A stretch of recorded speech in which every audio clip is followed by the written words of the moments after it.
Welcome to Manjula maths. இன்னைக்கு நாம ஒரே நேர்கோட்டில் அமைந்த 3 நரசிம்மர்களை தரிசிக்க போகிறோம். சிங்கிரிக்குடி, பூவரசங்குப்பம், பரிக்கல் ஆகிய 3 ஸ்தலங்களும் பிரார்த்தனைக்குரிய ஸ்தலங்களாகும். 3 நரசிம்மர்களில் நாம் முதலில் தரிசிக்க வேண்டியது சிங்கிரிக்குடி நரசிம்மர். சிங்கிரிக்குடி என்பது இந்தியாவில் தமிழ்நாடு மாநிலத்தில் கடலூர் மாவட்டத்தில் அபிஷேகபாக்கம் என்ற இடத்தில் அமைந்துள்ளது. இந்த பகுதி புதுச்சேரிக்கு மிக அருகில் உள்ளது.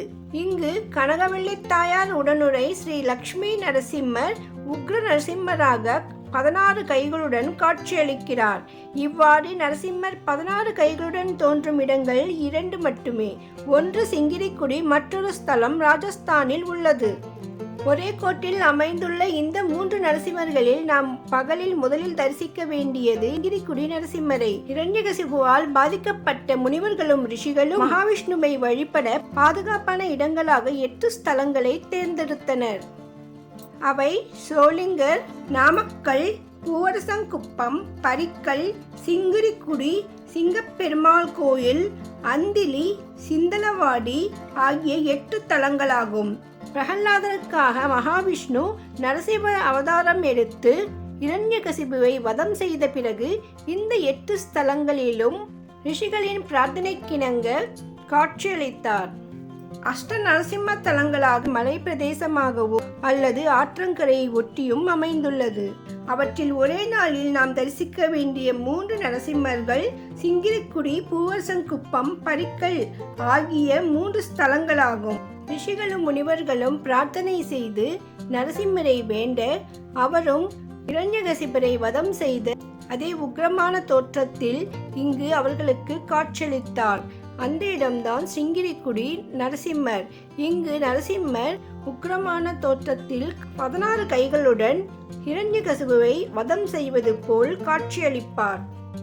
இந்த சிங்கிரிக்குடி லக்ஷ்மி நரசிம்மர் கோயிலில் மூலவர் லக்ஷ்மி நரசிம்மர், உக்ர நரசிம்மர், தாயார் கனகவல்லி தாயார், உற்சவர் பிரகலாத வரதன். புராண பெயர் கிருஷ்ணாரண்ய கஷேத்திரம். இந்த சிங்கிரிக்குடி நரசிம்ம கஷேத்திரம் சுமார் 1000 முதல் 2000 ஆண்டுகள் பழமை வாய்ந்தது. இங்கு தலவிருட்சம் ஆலமரம். தீர்த்தம் ஜமதக்னி தீர்த்தம், இந்திர தீர்த்தம், பிருகு தீர்த்தம், வாமன தீர்த்தம் மற்றும் கருட தீர்த்தம். திருமண தடை உள்ளவர்கள் இங்கு வந்து ஸ்ரீ லக்ஷ்மி நரசிம்மருக்கு அர்ச்சனை செய்து வழிபட திருமணம் நடைபெறும் என்பது மக்களின் நம்பிக்கை. இந்த உக்ர நரசிம்மரை வழிபடும் பொழுது எதிரிகளின் தொல்லைகள் நமக்கு இருக்காது. ஸ்ரீ நரசிம்மர் வழிபாடு என்பது மிக பழமையான நாளிலிருந்தே தோன்றியதாகும். ஸ்ரீ நரசிம்மரை பற்றி 18 புராணங்களிலும் முக்கியமாக ஸ்ரீமத் பாகவத புராணம், பிரம்மாண்ட புராணம், பத்ம புராணம், ஸ்ரீஹரி வம்சம், ஸ்ரீ விஷ்ணு புராணம் ஆகியவற்றில் குறிப்பிடப்பட்டுள்ளது விசேஷமாகும். முதல் வேதமாக போற்றப்படுகின்ற ரிக்வேதத்தில் ஸ்ரீ நரசிம்மரை பற்றி குறிப்பிடப்பட்டுள்ளது. ஸ்ரீ நரசிம்ம அவதாரம் என்பது விஷ்ணுவின் மிக முக்கியமான அவதாரமாகும். தன்னுடைய மிகச் சிறந்த பக்தனான பிரகலாதனுக்காக அசுரத்தன்மை உடைய தந்தையான இரண்யகசிபுவிடம் இருந்து அவனை காப்பாற்றுவதற்காக தோன்றிய அவதாரமாகும். இம்3 நரசிம்மர்களையும் சுவாதி நட்சத்திரத்தில் தரிசனம் செய்தால் மிகவும் சிறப்பு. இதனால் ஒவ்வொரு நரசிம்மர் கோயிலிலும் ஒவ்வொரு வருடத்திலும் வரும் சுவாதி நட்சத்திர நாட்களை பட்டியலிட்டிருப்பார்கள். சுவாதி நட்சத்திரத்தன்றும் பிரதோஷ நாளன்றும் மற்றும் செவ்வாய்க்கிழமைகளில் செவ்வாய் ஓரையில் நரசிம்மரை தரிசித்தால் குறைகள் தீரும், வேண்டுதல்கள் நிறைவேறும் என்பது மக்களின் நம்பிக்கை. இத்தலத்தில் மூலவர் பாவன விமானத்தின் கீழ் அதிசயத்தக்க வகையில் லக்ஷ்மி நரசிம்மர் உக்ர நரசிம்மராக 16 திருக்கரங்களுடன் மேற்கு பார்த்து நின்று இரண்யனை வதம் செய்த கோலத்தில் காட்சி தருகிறார். பெருமாள் தாங்கியுள்ள ஆயுதங்கள் பாதஹஸ்தம், பிரயோக சக்கரம், ஷிரிகா என்ற குத்து கத்தி, கானம், அரக்கனின் தலை அறுத்தல், கத்தியால் அசுரன் ஒருவனை கொல்லுதல், இரண்யனின் காலை அழுத்தி பிடித்தல், இரண்யனின் குடலை கிழிப்பது, இடது கை இரண்யனின் குடல் மாலை பிடித்திருப்பது, சங்கம், வில், கதை, கேடயம், வெட்டப்பட்ட தலை, இரண்யனின் தலையை அழுத்தி பிடித்திருப்பது, இரண்யனின் குடலை கிழிப்பது ஆகியனவாகும். பெருமாளின் இடப்புறம் வதம் செய்யப்பட்ட இளைஞனின் மனைவி நீலாவதியும், வலப்புறம் பிரகல்லாதன், வசிஷ்டர், சுக்கிரன் மற்றும் 3 அசுரர்களும் காட்சி தருவார்கள். இக்கோயில் காலை 7 மணியிலிருந்து மதியம் 12 மணி வரையிலும், மாலை 4:30 மணி முதல் இரவு 9 மணி வரை திறந்திருக்கும். இக்கோயிலில் சித்திரை சுவாதி நரசிம்மர் ஜெயந்தி தேர் திருவிழா நடைபெறும். மாசி மகத்தன்று புதுச்சேரி கடலில் தீர்த்தவாரி, ஐப்பசியில் பவித்ர உற்சவம், வைகுண்ட ஏகாதசி அன்று மாலையில் கருட சேவை, மாட்டுப்பொங்கல் அன்று தீர்த்தவாரி நடைபெறும். காலையில் சிங்கிரிக்குடி நரசிம்மரை தரிசனம் செய்த பிறகு நண்பகலில் நாம் தரிசனம் செய்ய வேண்டியவர் பூவரசங்குப்பம் நரசிம்மர். சிங்கிரிக்குடியில் இருந்து 26 கிலோமீட்டர் தொலைவில் இக்கோயில் அமைந்துள்ளது. விழுப்புரம் மாவட்டத்தில் பூவரசங்குப்பம் என்ற ஊரில் எழுந்தருளியிருக்கும் ஸ்ரீ லக்ஷ்மி நரசிம்ம பெருமாள் கோயில். இக்கோயில் தென் அகோபிலம் என்று போற்றப்படுகிறது. அகோபிலம் என்பது ஆந்திரா மாநிலத்தில் அமைந்துள்ள நரசிம்ம கஷேத்திரமாகும். சப்த ரிஷிகள் ஆகிய அத்ரி, பரத்வாஜர், வசிஷ்டர், ஜமதக்னி, கௌதமர், கச்சப்பர், கௌசிகர் ஆகியவர்கள் இளைஞர் வதத்தை காண விரும்பி இறைவனை வேண்டி தவம் இருந்தனர். அவர்களுக்காக திருமால் காட்சி கொடுத்த இடம்தான் பூவரசங்குப்பம். இத்திருக்கோயில் கிபி 7ஆம் நூற்றாண்டில் 1ஆம் பல்லவ மன்னரால் கட்டப்பட்டதாக கூறப்படுகிறது. தமிழகத்தின் முக்கிய 8 நரசிம்ம ஸ்தலங்களில் நடுவில் இருப்பது பூவரசங்குப்பமாகும். இங்கு பெருமாள் திருநாமம் ஸ்ரீ லக்ஷ்மி நரசிம்மர். தல மூலவர் லக்ஷ்மி நரசிம்மர் 4 கரங்களுடன் காணப்படுகிறார். 2 கரங்களில் சங்கும் சக்கரமும் காணப்படுகின்றன. ஒரு கையால் லக்ஷ்மியை அணைத்து கொண்டிருக்கிறார். தாயார் அமிர்தவல்லி தாயார். வலது கையால் பக்தர்களுக்கு அருள் வழங்குகிறார். பிரார்த்தனைக்காக நரசிம்மருக்கு நெய் தீபம் ஏற்றுவது விசேஷமாகும். இக்கோயில் காலை 8:30 மணியில் இருந்து மதியம் 12 மணி வரையிலும், மீண்டும் 4 மணியிலிருந்து இரவு 8 மணி வரை திறந்திருக்கும். கிபி 3ஆம் நூற்றாண்டில் நரசிம்மர் தூணிலிருந்து தோன்றியதால் ஆதி காலத்தில் பூவரசங்குப்பத்தில் ஒரு தூணையே நரசிம்மராக வழிபாடு செய்து வந்துள்ளனர். அதன் பின் பல்லவர்கள் நரசிம்மருக்கு கோயில் கட்டி சிலை பிரதிஷ்டை செய்தனர். அதையடுத்து அந்த தூண் ஹோம மண்டபம் பகுதியில் ஒரு இடத்தில் நிறுவப்பட்டுள்ளது. தீய சக்திகளை அழிக்க கடவுள் அவதாரம் எடுப்பதை புராணங்களில் படித்திருப்போம். ஒரு கடவுள் எந்த நோக்கத்தோடு அவதாரம் எடுக்கிறாரோ அந்த நோக்கம் முடிந்ததும் அந்த அவதாரம் நிறைவு பெற்றுவிடும். மகாவிஷ்ணு ராம அவதாரம் எடுத்தார், ராவணனை அழித்தார். அவதாரம் முடிந்து போனது. அதே போல் கிருஷ்ணாவதாரம் எடுத்தார், கம்சனை வதம் செய்தார். அந்த அவதாரமும் முடிவு பெற்றது. ஆனால் நரசிம்ம அவதாரம் இவற்றில் இருந்து முற்றிலும் மாறுபட்டது. நொடியில் தோன்றி தன் பக்தன் பிரகலாதனுக்காக காட்சி கொடுத்து இணையற்ற சிறப்பு இந்த அவதாரத்துக்கு உண்டு. இளைஞனை வதம் செய்த பிறகு நரசிம்மர் உடனே தன் அவதாரத்தை முடித்துக் கொள்ளவில்லை. அதற்கு பதில் தன் பக்தன் பிரகலாதன் சீரும் சிறப்பமாக வாழ எல்லா விதமான ஏற்பாடுகளையும் செய்தார். ராஜநீதிக்கான சாஸ்திரங்களை அவர் பிரகலாதனுக்கு கொடுத்தார். ஒரு நாட்டை ஆள்வதற்கு ஏற்ப பிரகலாதனை தயார்படுத்தினார். எல்லா வித்தைகளையும் கற்றுக் கொடுத்தார். அது மட்டுமின்றி பிரகலாதனை அரியணையில் அமர்த்தி பட்டாபிஷேகமும் செய்து வைத்தார். தொடர்ந்து வழிகாட்டவும் உதவியளித்தார். எனவே நரசிம்மர் ராஜ பரிபாலனம் செய்ய உகந்தவர் என்று புகழப்படுகிறார். இதனால் தேர்தலில் போட்டியிடுபவர்கள் வெற்றி இலக்கை குறிவைத்து இத்தலத்துக்கு இறைவனிடம் சரணடைவது அதிகரித்தபடி உள்ளது. அரசு பணிகளில் இருப்பவர்கள் மற்றும் பதவி உயர்வு பெற்ற அனைவரும் இத்தலத்திற்கு வந்து சிறப்பு பூஜைகளை செய்துவிட்டு செல்வார்கள். இந்த வழிபாடு பூவரசங்குப்பம் தலத்தில் மிகவும் சிறப்பாக நடைபெறுகிறது. பூவரசங்குப்பம் நரசிம்மரை வழிபட உடற்பிணி மற்றும் சகல தோஷங்களும் நீங்கும். இக்கோயிலில் ஆண் பக்தர்கள் அனைவரும் சட்டை பனியன் கழற்றித்தான் உள்ளே நுழைய வேண்டும். இக்கோயிலில் சித்திரை மாதம் நரசிம்ம ஜெயந்தி அன்று சகஸ்ர கலச திருமஞ்சனம் சிறப்பாக நடைபெறும். லக்ஷ்மி நரசிம்மரை வேண்டினால் கடன்கள் தீரும், செல்வம் குவியும். சுவாதி நட்சத்திரத்தன்று விசேஷ வழிபாடுகள் உண்டு. விழுப்புரம் புதுச்சேரி சாலையில் உள்ள சிறுவந்தாடு என்ற ஊரில் இருந்து பூவரசங்குப்பம் 2 கிலோமீட்டர் தொலைவில் உள்ளது. விழுப்புரத்தில் இருந்து நேரடியாக பஸ் வசதி இருக்கிறது. கோயில் மூலவர் சந்நிதி முன்னால் கொடிமரமும் அதன் முன் பலிபீடமும் அமைக்கப்பட்டுள்ளது. கொடிமரத்தின் முன்னே கருடாழ்வார் சந்நிதி மூலவரை நோக்கிய வண்ணம் இருக்கிறது. இத்தலத்தின் விசேஷம் என்னவென்றால், மற்ற இடங்களில் பயங்கரமான உருவில் காட்சியளிக்கும் நரசிம்மர் இங்கே தம்பதியர் சமேதமாக மிகவும் சாந்தமாக காட்சி தருகிறார்.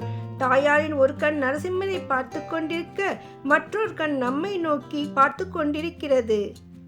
இரண்யவதத்துக்கு பின் பகவானிடம் நரசிம்ம திருக்கோலத்தை தங்களுக்கு காட்சியருள வேண்டும் என்று வேண்டினர்.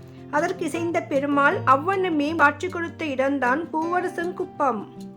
இப்பூவுலகில் வேறு எங்கும் காணாத காட்சியாக நரசிம்மர் சாந்த ஸ்வரூபமாக காட்சியளித்ததால் இன்று முதல் நீங்கள் இருவரும் இவ்வாறே பக்தர்களுக்கு காட்சியளிக்க வேண்டும் என்று சப்தரிஷிகள் வேண்ட அவ்வாறே வரமளித்தாராம் இந்த லக்ஷ்மி நரசிம்மர். மேற்கிலிருந்து கிழக்காக ஒரே நேர்கோட்டில் அமைந்துள்ள 3 நரசிம்மர்களில் நாம் 3வதாக தரிசிக்கவிருப்பது பரிக்கல் நரசிம்மர். பூவரசங்குப்பத்தில் இருந்து சுமார் 39 கிலோமீட்டர் தொலைவில் அமைந்துள்ளது இந்த பரிக்கல் நரசிம்ம சுவாமி திருக்கோயில். பரிகலாசுரன் என்னும் அரக்கனை அழித்த இடம் பரிகலாபுரம் என்றாகி பின்னர் பரிக்கல் என்றாயிற்று. இந்த கோயிலுக்கு நாங்கள் செல்லும் பொழுது இன்னும் 1 மணி ஆகுவதற்கு சில நிமிடங்கள் மட்டுமே இருந்தது. நாங்கள் உள்ளே நுழைந்தவுடன் 5 நிமிடத்தில் நடை சாத்தப்பட்டது. நாங்கள் உள்ளே தரிசனம் செய்துவிட்டு வெளியே வந்துவிட்டோம். எனவே கோயிலுக்கு நாம் 1 மணிக்குள் செல்ல வேண்டும். இல்லை என்றால் மீண்டும் நாம் 4 மணி வரை காத்திருக்க வேண்டும். பரிக்கல் நரசிம்மர் சக்தியும் சாநித்தியமும் வாய்ந்தவர். தன்னை நாடி வரும் பக்தர்களை எதிர்ப்பையெல்லாம் நீக்கி மனோபயங்களையும் போக்கி தடைகளையும் காரிய சித்திகளையும் நடத்தி அருள்கிறார். இல்லத்தில் லக்ஷ்மி கடாட்சத்துடன் திகழச் செய்து சகல ஐஸ்வர்யங்களையும் தந்து அருள்பாலிப்பவர் பரிக்கல் லக்ஷ்மி நரசிம்மர். வசந்தராஜன் என்ற குறுநில மன்னன் இப்பகுதியை ஆட்சி செய்து வந்தான். அவன் நரசிம்மமூர்த்தியின் பக்தன். எனவே அவருக்கு இங்கு ஆலயம் எழுப்ப வேண்டும் என்று நினைத்தான். ஆனால் பரிகலாசுரன் தன் மாயப்படையுடன் வந்து பரிக்கல் உள்ளிட்ட பகுதியை அழித்து மக்களை ஓட ஓட விரட்டி மன்னனின் படைகளையும் அழித்து குதிரைகளை மாடு கன்றுகளை எல்லாம் கொன்று குவித்தான். மன்னரின் பெற்றோர் உறவினர்களை எல்லாம் அழித்தான். மேலும் திருப்பணிக்காக நடைபெறும் யாகத்தையும் நடைபெற விடாமல் தடுத்தான். அப்பொழுது மன்னன், நரசிம்மரே என் கடவுள், அவரின் திருவடியை மண்டியிடு, உனக்கும் உன் கூட்டத்துக்கும் மோட்சம் கிடைக்கும் என்று பரிகலாசுரனிடம் கூற, அசுரன் கோபமடைந்து யாகத்தை குலைத்து போட ஆரம்பித்தான். சர்வ வண்ணமை கொண்ட கோடரியால் மன்னனின் தலையை பிளந்தான். அப்பொழுது மன்னனின் உடலில் இருந்து புறப்பட்டு வந்த நரசிம்ம பெருமாள் அசுரனை 2ஆக பிளந்தார், துவம்சம் செய்து அழித்தார் என்று ஸ்தல புராணம் கூறுகிறது. பின்னர் நரசிம்ம பெருமான் திருவருளால் வசந்தராஜன் உயிர்த்தெழுந்தான். நரசிம்ம பெருமானின் அகோர விஸ்வரூபத்தை தரிசித்து மகிழ்ந்தான். பக்தர்களின் குறைகளை அகற்றும் எம்பெருமானே, அடியனுக்கு அருள் புரிந்தீர், என் பெரும் பாக்கியம் என வேண்டினான். என்னோடு யாகத்தில் ஈடுபட்ட அனைவரையும் உயிர் பெறச் செய்யுங்கள். சுவாமி திருமகளுடன் தாங்கள் இங்கே சாந்த ஸ்வரூபமாக எழுந்தருளி மக்களுக்கு அருள்பாலிக்க வேண்டும் என்று வேண்டுகோள் விடுக்க, அவ்வாறே சாந்தமூர்த்தியாக திருக்காட்சி தந்தருளினார் நரசிம்மமூர்த்தி. அது மட்டுமன்றி லக்ஷ்மி நரசிம்மராக அங்கே கோயில் கொண்டார். பரிகலாசுரன் என்ற அரக்கனை அழித்த இடமாததால் இது பரிகலாபுரம் என்றாகி பின்னர் பரிக்கல் என்றானது. இக்கோயில் மூலவர் லக்ஷ்மி நரசிம்மர், தாயார் கனகவல்லி தாயார், தீர்த்தம் நாககூபம், புராண பெயர் பரகலா. பொதுவாக நரசிம்மர் கோயிலில் உக்ரமூர்த்தியான நரசிம்மர் தன் மடியில் உள்ள மகாலட்சுமியை ஆலிங்கனம் செய்திருப்பார். ஆனால் இந்தியாவிலேயே இங்கு மட்டும்தான் நரசிம்மரை லக்ஷ்மி தாயார் தன் வலது கையாலும் நரசிம்மர் லக்ஷ்மி தாயாரை இடது கையால் ஆலிங்கனம் செய்தபடி காட்சி அளிப்பார்கள். இக்கோயில் காலை 6 மணியிலிருந்து 1 மணி வரையிலும் மாலை 6 மணியிலிருந்து இரவு 8 மணி வரை திறந்திருக்கும். பதவி உயர்வு வேண்டுபவர்களும் பதவி இழந்தவர்களும் இங்கு வந்து பிரார்த்தனை செய்தால் அவர்களது வேண்டுதல் கண்டிப்பாக நிறைவேறும் என்பதே இக்கோவிலின் தனிச்சிறப்பு. கை கால் ஊனம், மனநிலை பாதிக்கப்பட்டவர்கள், கல்யாண தடை உள்ளவர்கள், வழக்கு வம்புகளில் சிக்கி இருப்பவர்கள், பில்லி சூனியங்களால் பாதிக்கப்பட்டவர்கள் இத்தலத்திற்கு வந்து வழிபட்டால் தங்கள் பிரச்சனைகளில் இருந்து விடுபட்டு நல்ல தீர்வு கிடைக்கப் பெறுவார்கள். இங்கு நேர்த்திக்கடனாக எண்ணெய், பால், தயிர், இளநீர், பஞ்சாமிர்தம், எலுமிச்சை, மஞ்சள், சந்தனம் இவற்றோடு கூடிய நித்திய அபிஷேகங்கள் செய்யலாம். நரசிம்மருக்கு வஸ்திரம் சாத்தலாம். பக்தர்களின் நேர்த்திக் கடன்களாக மொட்டை போடுதல், காது குத்துதல், மாவிளக்கு ஏற்றுதல், அங்க பிரதர்ஷனம் ஆகியவை பெருமாளுக்கு இத்தலத்தில் செய்யப்படுகின்றன. கோயிலுக்கு வரும் பக்தர்களுக்கு அன்னதானம் செய்கிறார்கள். வீர ஆஞ்சநேயர், பக்த ஆஞ்சநேயர் ஒரு சேர உள்ளது இத்தலத்தின் முக்கிய சிறப்பாகும். தினம் எண்ணெய் தீபம் ஏற்றி நவதானியங்களை இவர்கள் முன் பரப்பி தாங்கள் கோரும் பிரார்த்தனைகளை கையால் எழுதுகிறார்கள். இதன் மூலம் நவகிரகத்தினால் ஏற்படும் உபாதைகளும் நீங்கும் என்பது மக்களின் நம்பிக்கை. சுமார் 1000 2000 ஆண்டுகள் பழமையான இக்கோயில் வரலாற்று சிறப்பு மிக்கதாகும்.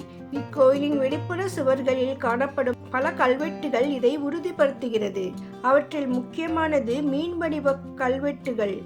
ஒன்று, மீன் சின்னமாக இருந்த பாண்டிய மன்னர்கள் இந்த கோவிலுக்கு பெரிய அளவில் பங்களித்திருக்கலாம். மற்றொன்று, வசந்தராஜன் கதை. பரிக்கல் நரசிம்மர் கர்நாடகாவின் பல மத்வா குடும்பங்களுக்கு குலதெய்வம்.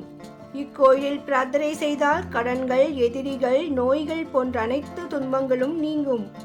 மிகவும் சக்தி வாய்ந்த பிரார்த்தனை ஸ்தலமாக இது திகழ்கிறது. இங்கு பக்தர்கள் நெய்யில் தீபம் ஏற்றி நவதானியம் பரப்பி தங்கள் விருப்பங்களை எழுதி வைத்து வழிபடுவது வழக்கம். கோயிலில் ஆண்டு விழா திருவிழாக்கள் உண்டு. தை மாதம், மாசி மகம், பங்குனி மற்றும் ஒவ்வொரு மாதமும் சுவாதி நட்சத்திரத்தன்று மாலையில் சிறப்பு திருமஞ்சனமும் கோயில் சந்நிதியில் ஊர்வலமும் நடைபெறும்.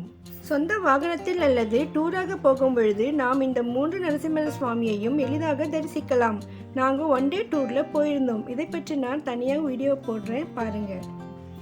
இந்த வீடியோ மூலம் 3 நரசிம்ம சுவாமி கோயில்களையும் தரிசித்த அன்பர்கள் அனைவருக்கும் எல்லா துன்பங்களும் நீங்கி சகல சௌபாகியங்களையும் நரசிம்மர் அருள வேண்டும் என்று பிரார்த்திக்கிறேன். நன்றி.